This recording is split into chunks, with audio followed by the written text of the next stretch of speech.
சுவாமியே சரணமையப்பா. அகிலாண்ட கோடி பிரம்மாண்ட நாயகனே சரணமையப்பா. குருவின் குருவே சரணமையப்பா. ஐயப்ப சுவாமியின் மகிமை பாகம் 63. பாத்தீங்கன்னா ஐயப்பனோட மகிமையை பத்தி ஒவ்வொரு நாளும் ஐயப்பனர்களாலும் சொல்லின்னு இருக்கேன். இத பல பேருக்கு ஐயப்பனுடைய மகிமை போய் சேரணும், ஐயப்பனோட அருள் அவங்களுக்கு கிடைக்கணுன்றதுக்கோசரம் எந்த இடத்துல இருந்து பகவான் இருக்கிறது நான் சொல்லின்னு இருக்கேன். ஏன்னா எனக்கு மட்டும் அவன் அருள் கிடைத்தால் மட்டும் எல்லாருக்குமே ஐயப்பனோட அருள் கிடைக்கணும். ஐயப்பனோட மகிமையை அவங்களுக்கு புரிஞ்சாதானே அவங்களுக்கு தெரியும். ஆனா அதுக்கு அவனுடைய அனுகிரகம் வேணும். ஆனால் நம்மளால என்ன இதுவோ ஒரு நல்ல விஷயங்கிற நம்மளுக்கு ஏற்பட்ட ஒரு அனுபவத்துல எல்லாமே ஐயப்பனுடைய அனுபவத்தால நான் இந்த இடத்துல இருந்து சொல்றேன். பாத்தீங்கன்னா இதை நான் ஒவ்வொரு நாளும் நான் அந்த வீடியோ போடும்போது என்னுடைய இன்ஸ்டாகிராம்ல போடும்போது மயிலாடுதுறையிலிருந்து மணிகண்டன் என்றவர் நேற்று சனிக்கிழமை அன்னைக்கு என்கிட்ட கால் பண்றார்.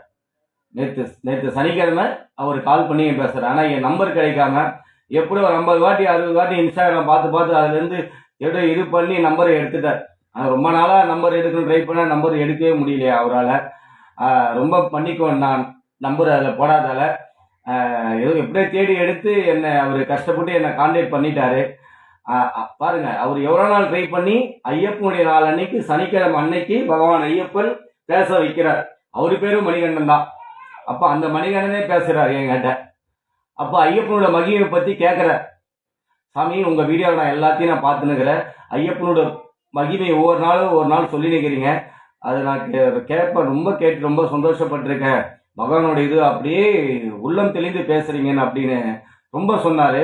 ரொம்ப சந்தோஷம்பா மணிகண்டா, நீ ஃபோன் பண்ணதுக்கு நான் பேசுனதுக்கு ரொம்ப நன்றி. அதே மாதிரி எல்லாரும் நீங்க ஐயப்பனுடைய அருளை நீங்க என்கிட்ட எப்ப நேரமும் என்ன வேணாலும் என்கிட்ட பேசலாம். அப்ப நான் உங்களை பேசுறதுக்கு ஐயப்பனை பத்தி பேசுறது அவரோட மகிமதி பேசுறது உங்ககிட்ட சொல்ல நான் காத்திருக்கிறேன். இந்த ஐயனுடைய அடியன் காத்துன்னு இருக்கேன். அது பாத்தீங்கன்னா உங்களுக்கு பாத்தீங்கன்னா எல்லாரும் நல்லா இருக்குன்றதுக்கோசம் பகவான் ஐயப்பன் கிட்ட நான் என்னைக்குமே நான் கேட்பேன், யாருக்கும் எனக்கு எதிரியாக இருந்தாலும் அவர்களுக்கு நல்லது மட்டும்தான் செய்யணும் பகவானுக்கிட்ட ஐயப்பன் கிட்ட நான் சொல்லியிருக்கேன். ஏன்னா அவரு பிள்ளையாக இருந்து அவர் பிள்ளையாக நான் வாழ்கிறேன். எனக்கு எதிரியாக இருந்தால் அவரை நீயே திருத்து, நான் யாருக்கும் எதிரி கிடையாது. ஏன்னா நான் உன் பிள்ளை தூய்மையானவன், நீ துளசி மாலையை போன்றவன், உன் பிள்ளை துளசி மணியை போலவன், உன் கழுத்தில் இருக்கும் மணியை போல உன் பிள்ளை மணிகண்டன். மணிகண்டன் என்று பெயர் சூட்டியவன் மணிகண்டன் அவன். அப்ப அவன் பிள்ளை மணிகண்டன் அவன மாதிரி தானே இருக்கணும்.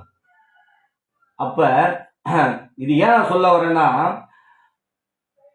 நிறைய பேருக்கு வீட்டுல பிரச்சனையோட எல்லாமே இந்த உலகத்துல வாழ்ந்துருங்க. பிரச்சனை இல்லாதவங்க யாருமே கிடையாது. எல்லாருக்கும் ஒவ்வொரு பிரச்சனை இருக்கு. எல்லாருக்குமே பிரச்சனை இல்லாம கடவுள் இந்த பூலோகத்துல யாரையும் பிறக்க வைக்கல. பணம் இருக்கிறவங்களுக்கும் பிரச்சனை, பணம் இல்லாதவங்களுக்கும் பிரச்சனை, எல்லாருக்குமே பிரச்சனை. அப்ப நம்ம யாரை போய் நாடுறோம்? தெய்வத்தை மட்டும்தான் நாடணும். தெய்வம் தான் உன் குறைய தீர்த்து வைப்பார். வேற யாரும் தீர்த்து வைக்க முடியாது. உன் தலையெழுத்த மாத்திரனும் அவன்தான், உன் தலையெழுத்த நிமிர வச்சு நிமிர்த்தனும் அவன்தான், தலைகீழா மாத்திரனும் அவன்தான். ஆக்கும் அவனே, அழித்தலும் அவனே. அவன் இல்லாமல் எதுவும் கிடையாது.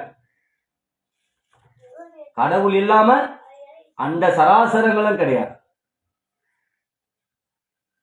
தெய்வம் இல்லாமல் அனுகிரகமும் இல்லை.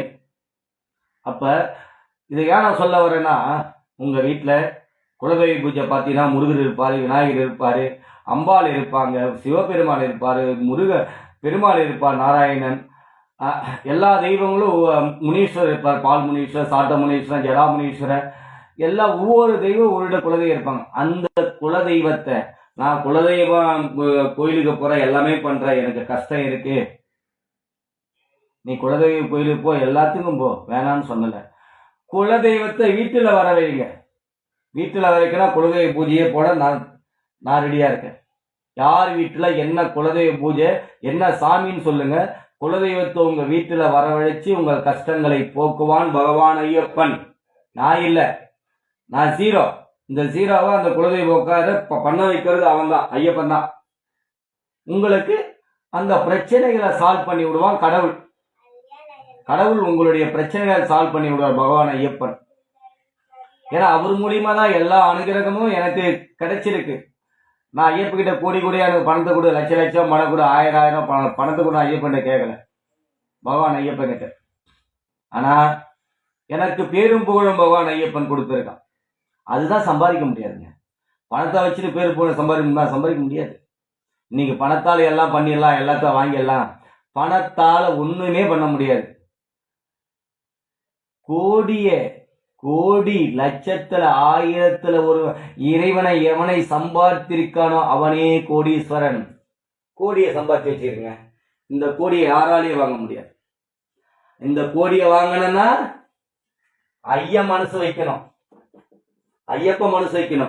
அவ்வளவு சீக்கிரம் அந்த இதயத்துல வாழ முடியுமா? யார வேணாலும், யாரு எந்த கடவுளை வேணாலும் கும்பிடலாம். ஆனா இறைவன் மனதில் எவன் ஒருவன் இடம் பிடிக்கிறானோ அவனே பரமாத்மாவாகிறான். எப்படி? இறைவனுடைய இதயத்தில் எவன் இடம் பிடிக்கிறானோ அவனே பரமாத்மாவாகிறான். பரமாத்மா யாரு? கடவுள். கடவுளுக்கு இணையாக கடவுள் ஆக்குகிறார். பாருங்க, நான் என்னதான் பெருமையா சொல்லிக்கங்க, உண்மையான பெருமையா சொல்லிக்க என்னை பத்தி. ஏன்னா கோடி செல்வத்தை வாங்கி வச்சிருக்கேங்க, அவருடைய இதயத்துல நான் இடம் பிடிச்சிட்டுங்க. இதுக்கு மேல எனக்கு என்னங்க வேணும்? பணமா நாளைக்கு எனக்கு இது பண்ண போது, லட்சமா எனக்கு இது போனது, ஆயிரமா எனக்கு போகுது. எல்லாத்துக்கும் மேல இருக்கிறவன் என் அப்பா, என் அம்மா, என் குரு, என் குலதெய்வம், என் இஷ்ட தெய்வம் அனைத்தும் அவனே.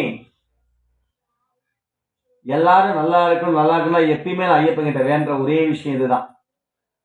ஆனா என்ன நிறைய பேர் எதிராக நினைச்சா எல்லாம் யாரு என்ன வேணாலும் நினைங்க, அதை பத்தி எனக்கு கவலை கிடையாது. ஏன்னா நான் அனைவரும் எல்லாம் நல்லா இருக்கணும் பகவான் ஐயப்பன் கிட்ட வேண்டால் தான். ஏன்னா ஒருத்தன் வளர்ந்தானா அவங்க மேல பொறாமப்படுது எல்லாம் வந்து நிறைய பேர் இருக்காங்க. நம்ம அதை பத்திலாம் கிடையாது. என்னை கீழே இருந்து கை கொடுத்து தூக்கி நிமிர்த்தி பிள்ளையை மகுடம் சுட்டி பார்க்கிறான் பகவான் ஐயப்பன். எப்படி? கீழே இருந்து தாம் புள்ளையை தூக்கி வளர்த்து ஆளாக்கி மகுடம் சுட்டி பார்க்கிறான் பகவான் ஐயப்பன். அதுதான் சொல்லுவாங்க, உன்னை தெய்வம் என்பதா, குருநாதன் என்பதா, என்னை பார்த்து பார்த்து வளர்ப்பதனா அன்னை என்பதா, உன்னை கடவுள் என்பதா, கருணை வடிவம் என்பதா, உன்னை கடவுள் என்பதா, கருணை வடிவம் என்பதா, ஐயா ஞானதாரம் தந்த உன்னை தந்தை என்பதா, ஐயா ஞானதாரம் தந்த உன்னை தந்தை என்பதா. ஐயப்பன் ஞானாதாரத்தை தரா, அறிவை தரா, நல்ல அறிவை தரா. நீ யாருக்கும் கெடுதல் பண்ணாத, யாருக்கும் தீங்கு பண்ணாத. உன்னை யாரு என்ன வேணாலும் நினைச்சிட்டு போ. நீ என் பிள்ளையாக இருந்து என் பிள்ளையாக நீ வாழ். அதான் ஐயப்பன் நல்ல அறிவை தருகிறான்.